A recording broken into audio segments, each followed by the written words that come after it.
The mailman walked the same route for 23 years. Every house, every mailbox, every friendly wave from the neighbors who knew him as Tom, the quiet guy who delivered their bills and birthday cards. Nobody asked questions. Nobody wondered why a man in his 60s chose such a simple job. Nobody knew that before he sorted letters in a small Texas town, he had sorted targets through a scope half a world away. The rifle sat in his garage, wrapped in oilcloth, untouched for decades. He'd made a promise when he came home. No more killing, no more wars. Just peace, routine, and the daughter who gave his life meaning. But some promises get broken by forces beyond control. And when they took her from him, when those animals thought they could kill an innocent girl and walk away, the mailman disappeared. In his place, something older, colder, and infinitely more dangerous emerged from the shadows. Welcome to a story that proves the past never truly stays buried. This isn't about revenge fantasies or Hollywood heroics. This is about a father who knew exactly how to hunt, how to track, and how to make people vanish without a trace. For years, Tom Henderson lived two lives that never touched. The man who smiled at children on his route had once been Ghost 7, a Marine Corps sniper with 43 confirmed kills across 2 tours in Iraq and 1 in Afghanistan. He'd seen things that would shatter normal people, done things that kept him awake some nights even decades later. When he retired from the Corps, he made a choice. He'd had enough of death, enough of watching men drop through his scope, enough of the weight that came with every trigger pull. So he found the most ordinary job he could imagine, moved to a town where nobody knew his history, and raised his daughter alone after his wife left. Sarah was everything, his reason for leaving the war behind, his proof that he could be more than a weapon. She grew up knowing her dad delivered mail, coached her softball team, and made terrible pancakes every Sunday. She never knew about the medals in the locked box, the commendations, the classified missions that official records said never happened. And Tom wanted it that way. But the thing about being a predator is that you never forget how to hunt. The instincts don't fade. They just wait. And on the night Sarah died, caught in the crossfire of a drug deal gone wrong downtown, those instincts woke up hungry. Before we go further, drop a comment below and tell me what city you're watching from. This story needs to be heard everywhere because what happened next sent shockwaves through the criminal underworld that are still felt today. The call came at 2:14 in the morning.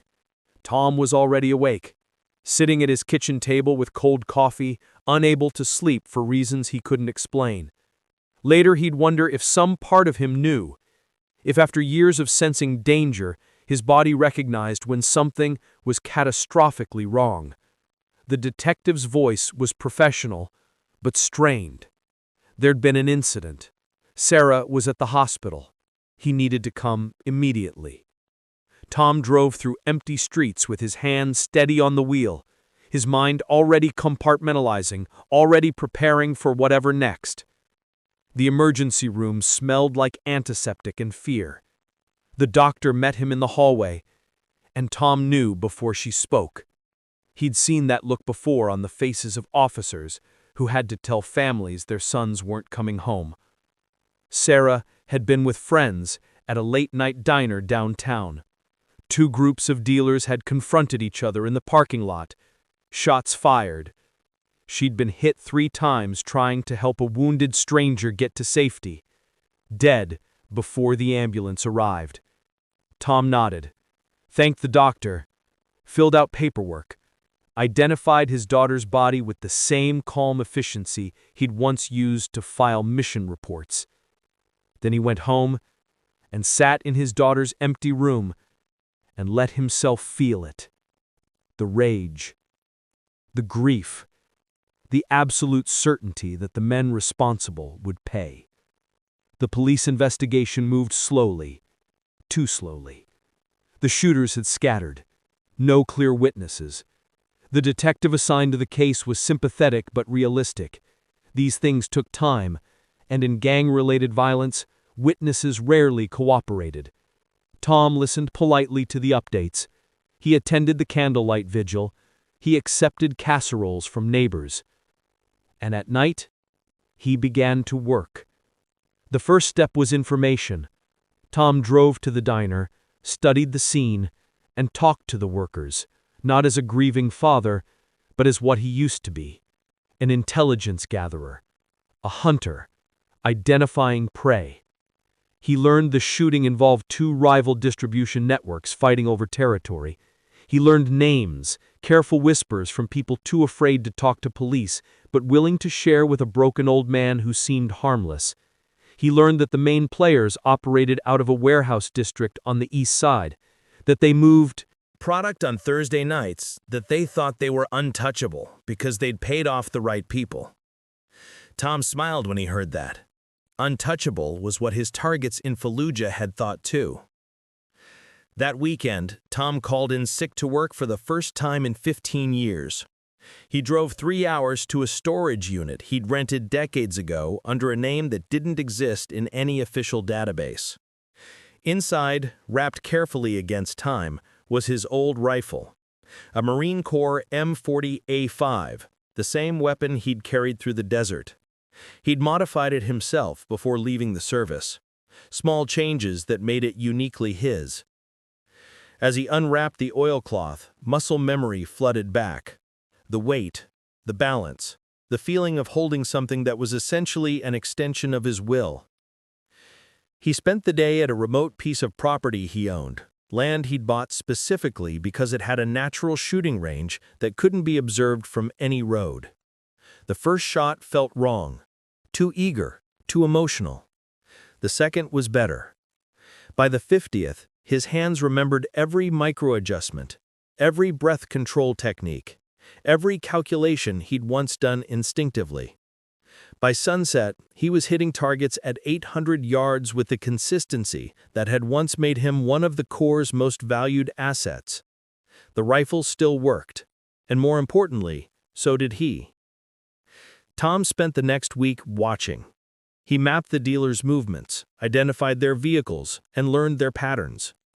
Years of delivering mail had taught him that people were creatures of habit, and criminals were no different. They used the same routes, the same meeting spots, the same safe houses. They thought they were careful, but they weren't expecting to be hunted by someone who'd spent years tracking insurgents through hostile cities. The leader of the group that killed Sarah was a man named Marcus Webb, known on the streets as Spider. 28 years old, already with 2 bodies attributed to him that the police could never prove. He ran his operation from a fortified house in a neighborhood where police rarely ventured without backup. Tom watched Spider for 3 days, noted that he always parked in the back, always had 2 guards, always thought he was safe. On the 4th night, as Spider stood on his back porch smoking a cigarette at 11:30, a habit he maintained with religious regularity, he never heard the shot that killed him. Tom was positioned 730 yards away on the roof of an abandoned grocery store, his rifle supported by a makeshift rest he'd constructed from materials no one would question a mailman buying. One shot, center mass, and Spider dropped like a puppet with cut strings. Before his guards could react, Tom was packing his equipment. Within 8 minutes, he was driving home at exactly the speed limit, his rifle wrapped and stored, his presence at the scene completely undetectable. But he wasn't done, not even close. The death of Spider sent shockwaves through the local drug network, exactly as Tom intended. Police assumed it was a rival gang making a power play. The criminal element whispered about wars and territories. Nobody suspected the quiet mailman who delivered sympathy cards to Spider's grandmother the next day as part of his regular route. Tom waited a week before the next one. Let them relax. Let them think Spider's death was an isolated incident. His next target was Dante Rivera, Spider's lieutenant, and the man witnesses said had actually fired the shots that killed Sarah. Dante was smarter, more paranoid. He varied his routines, never stayed in one place long, and always moved with protection. But Tom had patience. He'd once waited 17 hours in the same position for a target to appear, barely moving, barely breathing, becoming part of the landscape. Dante's weakness was his girlfriend. Every few days, no matter how careful he tried to be, he'd visit her apartment across town. Sometimes late at night, sometimes early morning, but always eventually. Tom positioned himself in an empty office building with a clear line of sight to the apartment entrance. He waited 3 days. On the 4th morning, Dante arrived at 6:15 when the streets were empty and he thought no one was watching. Tom squeezed the trigger at 6:17. This time, he left a message, not literally, but in the precision of the shot. Headshot, at distance in low light. A message to anyone who understood such things. This wasn't luck. This wasn't gang violence. This was someone with serious training eliminating targets methodically. The police started to notice the pattern, but they were looking in the wrong direction. They assumed a rival organization had hired a professional, possibly cartel-related, possibly from out of state. They never looked at the quiet mailman who'd requested extended leave to deal with his daughter's death. His supervisor approved it immediately. Everyone understood. Brought him food and gave him space. Nobody wondered where he went during those long, empty days. The third target was Jamal Foster, the driver who'd brought Spider's crew to the diner that night. Jamal was trying to disappear, moving between safe houses, sleeping in different beds every night. But Tom had taught reconnaissance to younger Marines. He knew how to find people who didn't want to be found. The key was understanding that everyone needed something regular. Food, money, drugs, women. Find the need, find the pattern. For Jamal, it was his mother. He called her every Sunday at exactly 7 in the evening from different burner phones. But the calls always came when he could see her house, a paranoid habit that let him verify she was safe before speaking to her. On the 3rd Sunday, Tom was waiting 4 blocks away with a thermal scope. When Jamal parked his car in the alley behind the closed mechanic shop where he had a clear view of his mother's home, Tom was ready. The shot traveled 560 yards through evening air, entering through the driver's side window. Jamal never made his call that night. But here's where things got complicated, because someone else was watching, too. The 4th target should have been easy. Marcus Tiny Washington, the lookout who'd been posted outside the diner and had let the confrontation happen instead of warning his crew. Tiny was hiding out in a motel on the interstate, paid up for a month, door locked, curtains drawn. Tom had identified his location, planned his approach, and was preparing for the shot when he noticed something wrong. Another vehicle, parked with a clear line of sight to Tiny's room. Professional surveillance, not police issue. Someone else was hunting. Tom aborted the shot and repositioned. Through his scope, he identified 3 men in the surveillance vehicle, equipped with weapons and communication gear that suggested serious organization. Cartel, most likely, or a rival gang's hired contractors. They were planning to raid Tiny's room, and from their preparations, they weren't planning on leaving witnesses. Tom faced a choice: complete his mission and eliminate Tiny, or let the other hunters do it and risk them establishing a pattern that might eventually lead back to him. Or the third option, the one that Ghost 7 would have taken without hesitation: remove all the players. He waited until the 3 men moved toward Tiny's door. Then he took the shot, not at Tiny, but at the first man breaching the motel room. The man dropped. His partners reacted instantly, professional training kicking in as they took cover and tried to identify the threat. But Tom was already shifting targets. 2 more shots, 2 more bodies. The entire engagement lasted 7 seconds. Inside his room, Tiny heard the chaos and ran, escaping out the bathroom window and disappearing into the night. Tom let him go. The message was more important than the target. When police arrived, they found 3 dead cartel enforcers and no witnesses. The investigation went nowhere. Security cameras showed nothing useful. The deaths were attributed to criminal infighting, possibly a trap gone wrong. But in the right circles, the word spread. Someone was operating in their territory.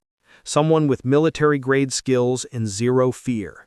Someone who just killed cartel soldiers like they were targets on a range. The drug networks started pulling back, consolidating, putting extra security on their operations. They assumed a rival was making a play for territory. They increased their alertness, but in doing so, they made themselves more visible, more predictable. Exactly what Tom wanted. But the incident had another consequence. Detective Sarah Chen, assigned to investigate Sarah Henderson's death, was also looking into the recent murders. She wasn't a fool. 4 people connected to the same incident, all dead within 3 weeks, all killed by long-range precision shooting. She started pulling military records, looking for anyone with sniper training connected to the case. There were dozens of possibilities, but one name caught her attention: Sarah Henderson's father, Thomas Henderson. Retired Marine, 20 years of service, honorable discharge. She pulled his records, but most were classified. Whatever he'd done in the service, it was the kind of thing the government didn't talk about. Chen sat in her car outside Tom's house watching him water his garden and wondered if the grieving father who looked like everyone's kindly grandfather could possibly be a stone-cold killer. The question was about to get a lot more complicated. Tom knew he was being watched. You don't spend years in hostile territory without developing instincts for surveillance. He spotted Detective Chen's car on his street twice in 3 days. He knew what it meant. The authorities were connecting dots. His window was closing. He had 2 names left on his list: Raul Mendez, Spider's supplier and the man who'd armed the crew that night, and Crown, a shadowy figure who controlled drug distribution across 3 counties and had ordered Spider to establish the territory that led to the confrontation. These final targets weren't street dealers. They were protected, connected, and dangerous. Raul operated from a compound on the edge of town, surrounded by guards and security systems. Crown was even more elusive, rarely appearing in person, conducting business through intermediaries. Tom spent days in surveillance, looking for vulnerabilities. He found Raul's weakness not in his security, but in his pride.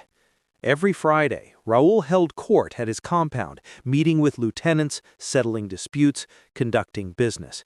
He sat in the same chair, on the same patio, surrounded by guards, but visible from a tree line 800 yards away.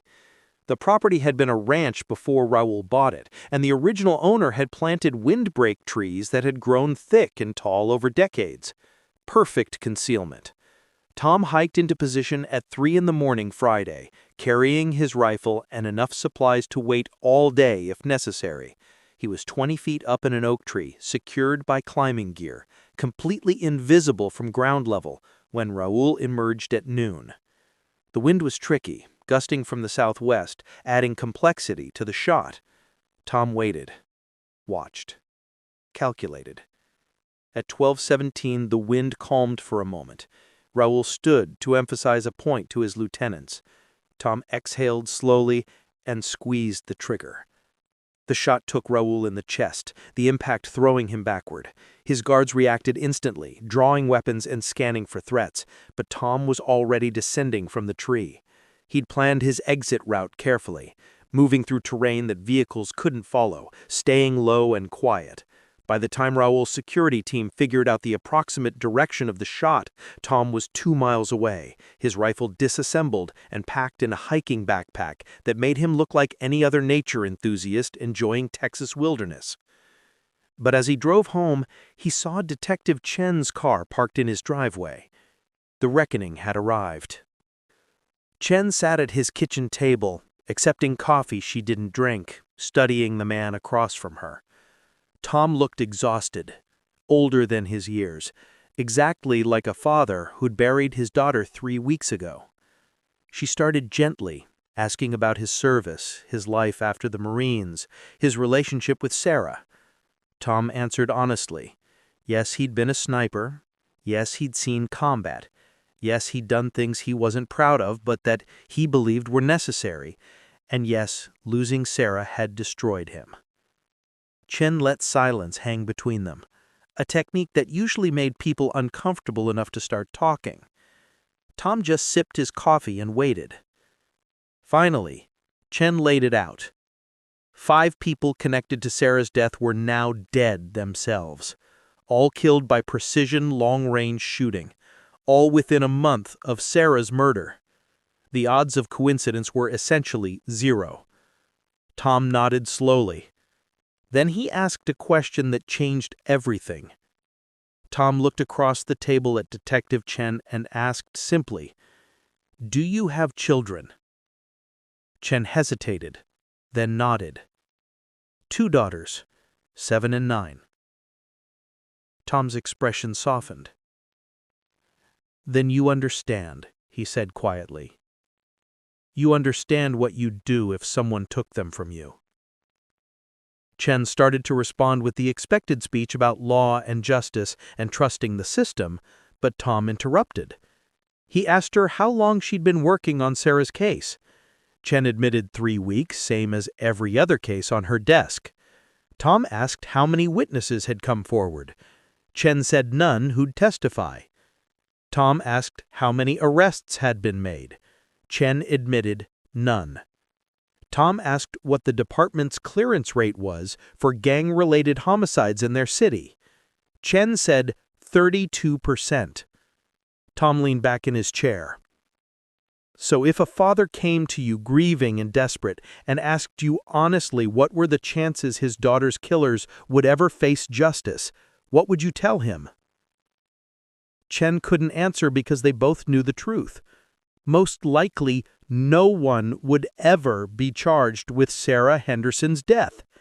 The case would go cold, the file would gather dust, and the men responsible would keep dealing, keep shooting, keep destroying families. Chen stood up. She told Tom she had no physical evidence connecting him to any crime, no witnesses, no forensics, nothing that would stand up in court. But she knew, and she wanted him to know that she knew.